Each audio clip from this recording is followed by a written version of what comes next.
Deixa eu dar bom dia aqui à nossa abelha rainha, Master, Blaster, Mega. Paulinha, qual que é a hashtag de hoje?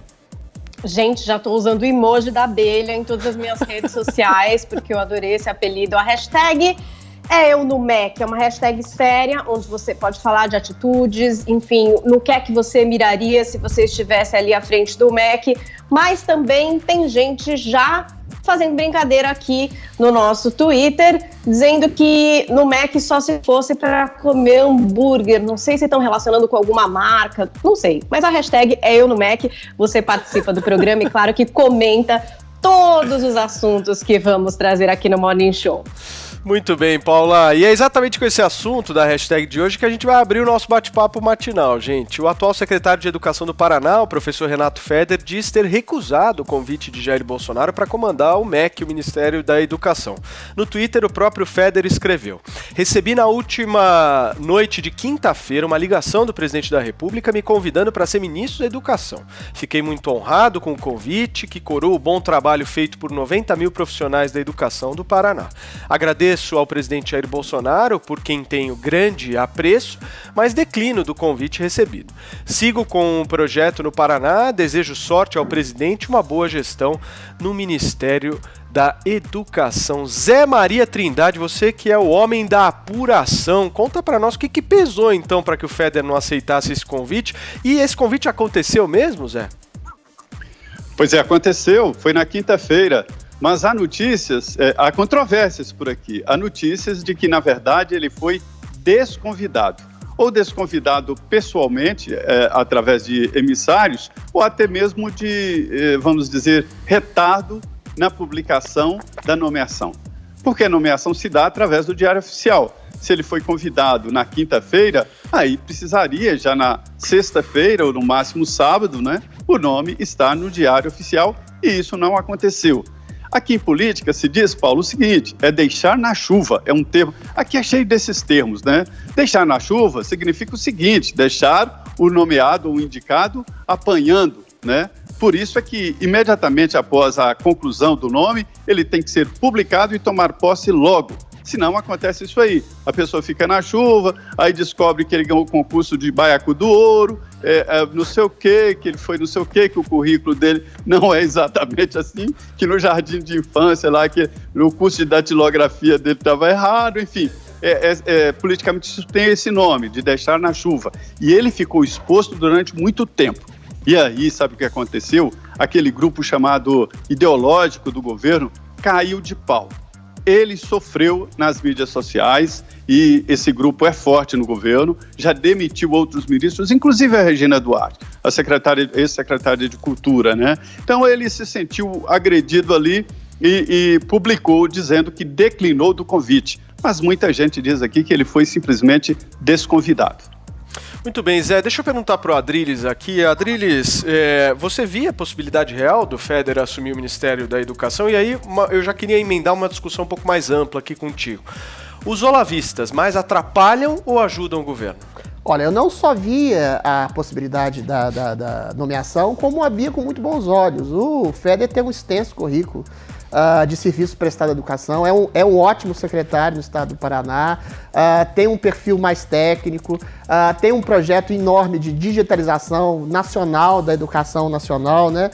Eu acho o seguinte, o governo tem que parar com essa coisa de ter uma linha ideológica muito sectária. Tudo bem, eu entendo isso que você falou, chamou de ala de olavista, de perceber que existe de fato uma hegemonia esquerdista progressista. A gente vê isso no judiciário, a gente vê isso na cena cultural e a gente vê isso, sobretudo, como um problema gravíssimo na educação brasileira que puxa os índices de educação para baixo justamente por essa idiopatia de centrar em uma educação socioestrutural, sentimental, de formação da personalidade da pessoa como vítima preferencial, do que o foco nos conteúdos de fato.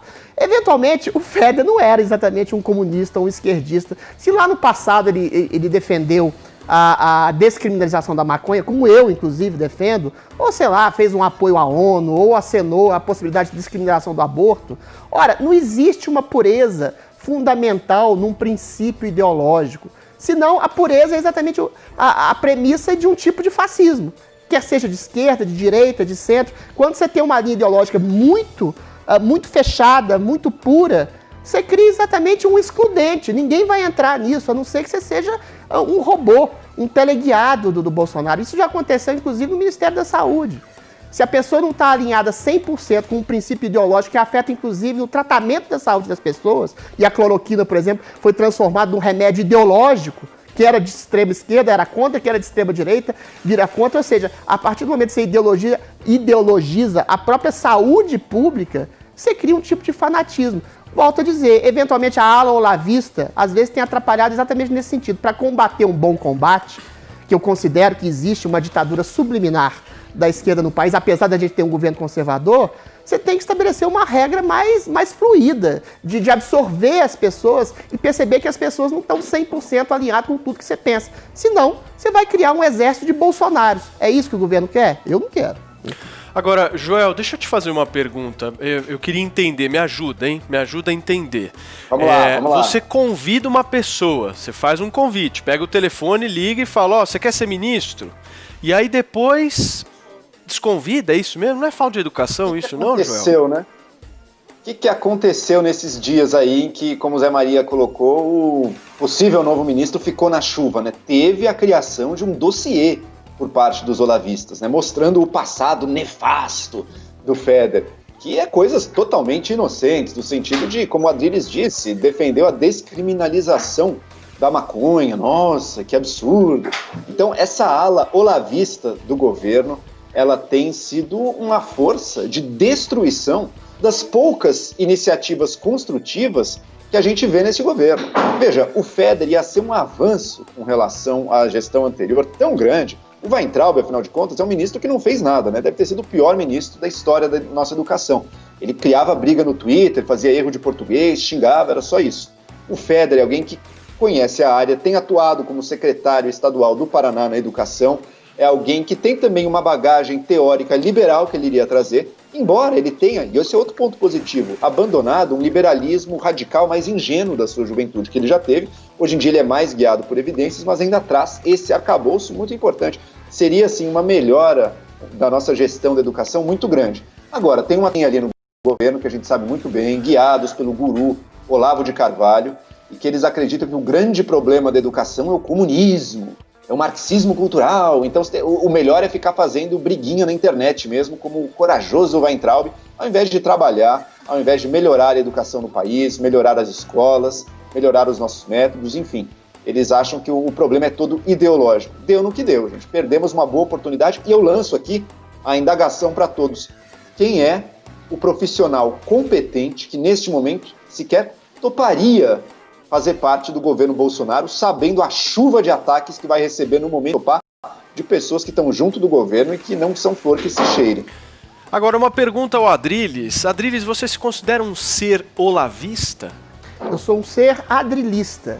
Eu já li muito Olavo de Carvalho, como li muito Trotsky, Dostoiévski, Kafka, Flaubert, Adam Smith, Tocqueville. Eu sou o produto e amálgama de muitas leituras que eu tenho. Eu acho que quando a gente cria exatamente um guru, um único autor que norteia todo o seu princípio de vida, você vira exatamente um sectário fanático. Eu não tenho gurus, eu tenho grandes autores. O Olavo é um grande autor, aliás, que se pesa essa consequência. Talvez as ações dele nem sempre se coadunem ao grande autor que ele é. Mas isso é natural. O Mahler era uma péssima pessoa. Enfim, tem uma série de grandes autores que não se coadunam com a vida prática. Mas eu acho que o Olavo é um grande autor, sim. Das centenas que eu já li. Fala, Joel. Uma curiosidade que eu vou trazer. A minha primeira aparição em livro, a primeira vez que eu fui citado num livro, é num livro do Olavo de Carvalho, em que ele discute e rebate certo artigo meu. Assim. Então, minha primeira aparição em livro é uma obra filosófica de Olavo de Carvalho. Mal agradecido. O Olavo uma vez citou a mim, o Augusto Nunes e outros jornalistas como os grandes representantes da grande mídia, e o Joel ficou com raiva. Eu vou falar bem do Joel, pro Olavo de você, Joel. Muito melhor, eu acho que o Joel tá precisando. Muito bem, muito bem. Mal agradecido. Zé Maria Trindade, Zé, clareia um pouco pra nós aí, tudo bem, Feder fora do jogo, e agora quem é o próximo? Quem é o mais cotado hoje? Pois me disseram aqui alguns deputados e um líder muito importante que a preocupação não é mais nomes, né? Não é quem vai, mas como vai e qual é o desafio do governo para a educação. Há comprovações fora de ideologia de que a educação brasileira vai muito mal.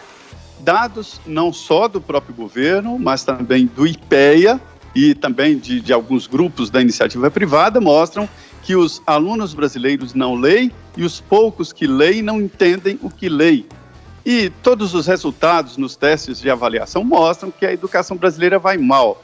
O Feder, ele tinha ali uma ideia, assim, de privatização, e a ideia dele era total, de privatização da venda das universidades, inclusive dos prédios, para melhorar as contas públicas, e é uma conta, assim, por cima, é real.